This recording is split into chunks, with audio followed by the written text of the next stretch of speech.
Welcome to the Goose Hollow Capital Weekly Market Update. In this edition, we recap recent events, preview what's on the horizon, and share some interesting charts that caught our attention. Welcome back for the deep dive this week.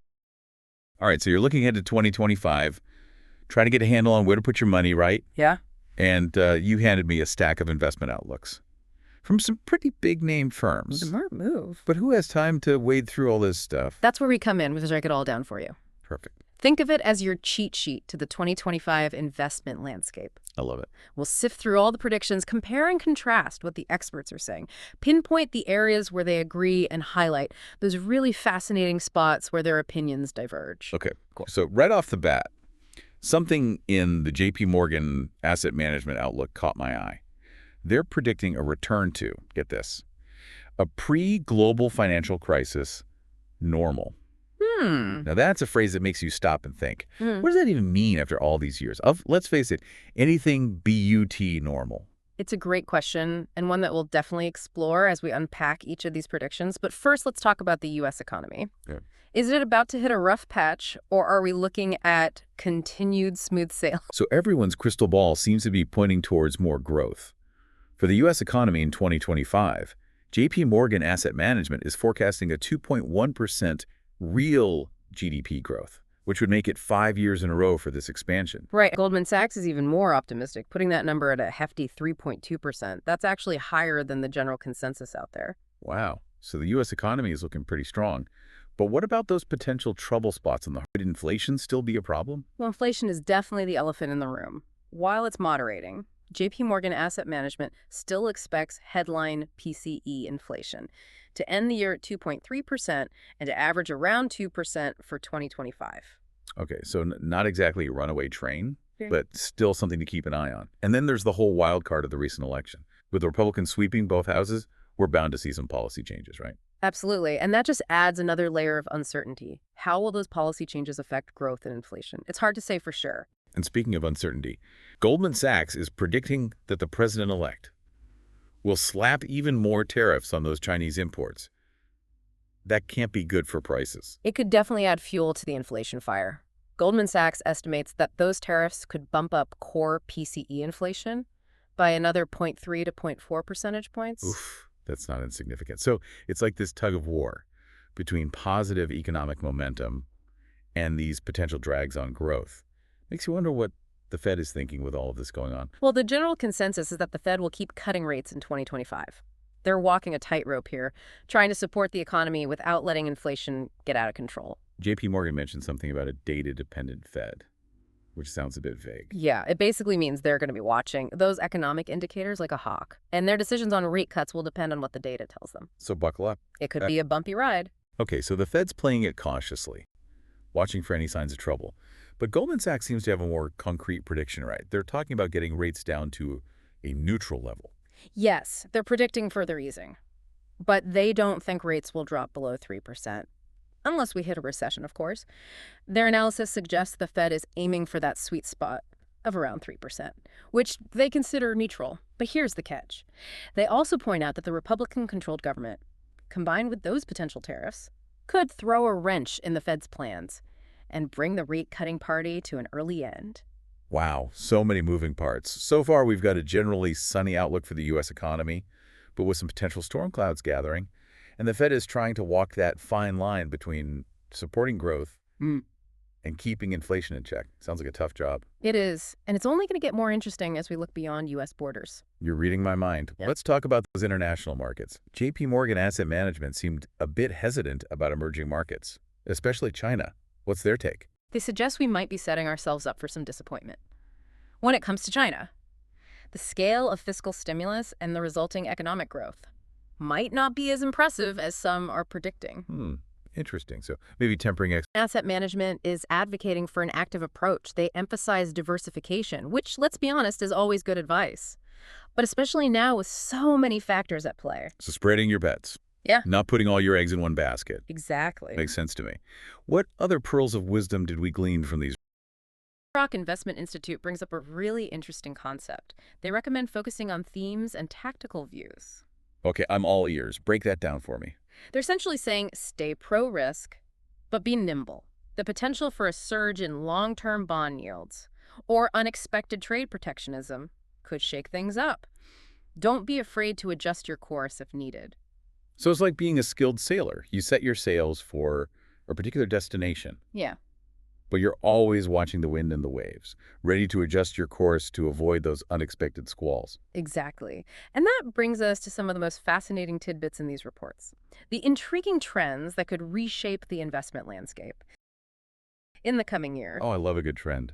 Spill the tea. What game changers are on the horizon? Well, JP Morgan Asset Management points to a horizon, amend and extend activity in the leveraged loan market. That's something we should probably unpack, because it might be a red flag for investors. Okay, color me intrigued. What's amend and extend? And why should we care? It's essentially a sign that some companies are having trouble paying back their debts. Instead of defaulting, they're renegotiating the terms of their loans, extending the repayment deadlines, hoping to buy themselves some time. So kicking the can down the road. Exactly. But it raises some concerns about the health of the corporate credit market. Oh, that doesn't sound good.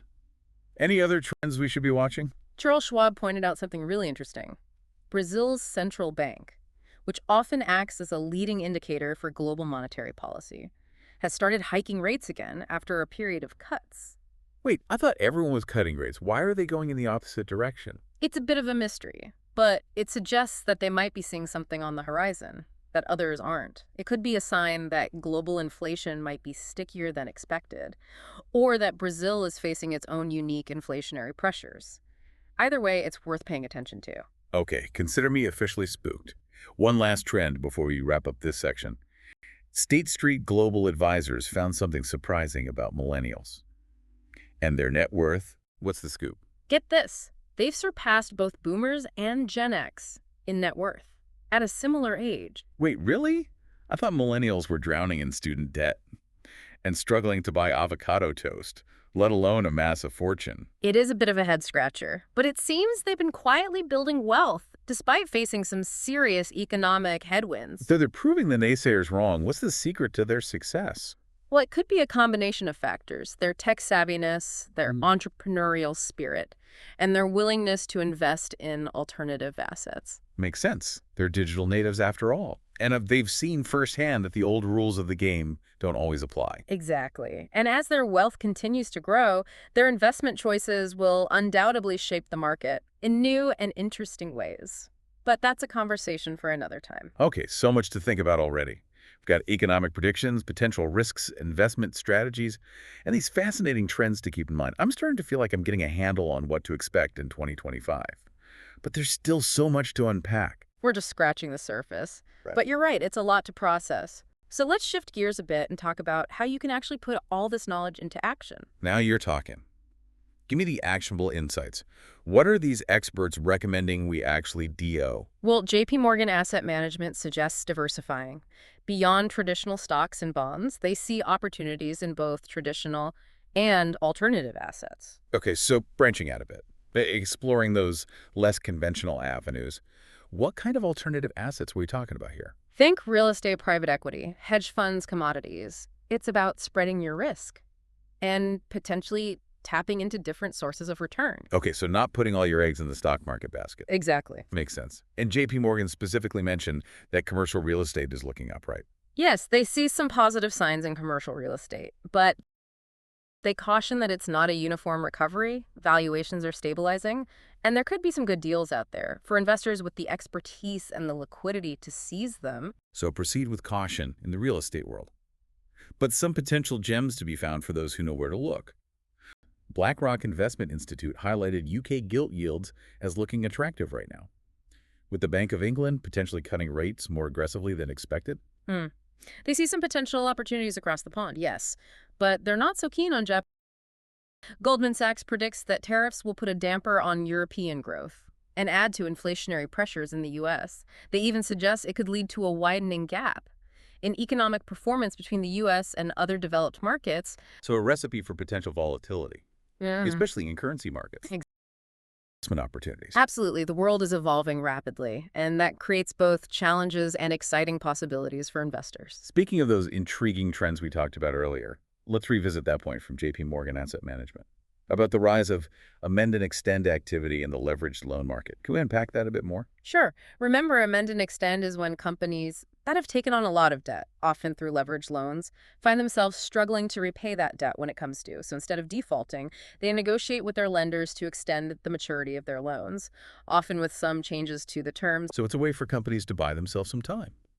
But it could also be a sign of trouble brewing beneath the surface. Precisely. It's a trend worth monitoring because it could signal underlying stress in the corporate credit market. Duly noted. Now, on to that fascinating observation from Charles Schwab about Brazil's central bank. They're considered a leading indicator for global monetary policy. Why is that? And what does their recent decision to hike rates tell us? Well, Brazil often acts as a bellwether for global monetary policy. They tend to be ahead of the curve, both in terms of raising rates and cutting them. Their recent decision to hike rates again, while many central banks are still cutting, has definitely caught the attention of global investors. So they're like the canaries in the coal mine, giving us an early warning about potential shifts in the global economy. In a way, yes, it could be a sign that global inflation might not be as under control as some believe, or it could simply be a response to specific inflationary pressures within Brazil's economy. Intriguing. And finally, let's revisit that head-scratcher from State Street Global Advisors. Millennials surpassing boomers and Gen X in net worth at a similar age. How is that even possible, given the economic challenges they face? It's a surprising trend, but it seems that millennials are defying the odds and accumulating wealth at a faster pace than previous generations. This could be attributed to their tech savviness, their entrepreneurial spirit, and their openness to alternative investments. It's almost like they're rewriting the rules of the game. Exactly. And as they continue to build wealth, their investment preferences and behaviors will have a growing impact on the market. We might see a stronger focus on ESG investing and a greater appetite for alternative assets. It sounds like a new era of investing is upon us, Yeah. shaped by a generation that's comfortable with technology, embraces change, and isn't afraid to challenge the status quo. But with all this talk about future trends, let's not lose sight of the key takeaways from our deep dive. This material is intended for information purposes only and does not constitute investment advice, a recommendation, or an offer or solicitation to purchase or sell any securities to any person in any jurisdiction. The opinions expressed are subject to change without notice. This information is not intended to be complete or exhaustive, and no representations or warranties, either express or implied, are made regarding the accuracy or completeness of the information contained herein. This material may contain estimates and forward-looking statements, which may include forecasts and do not represent a guarantee of future performance.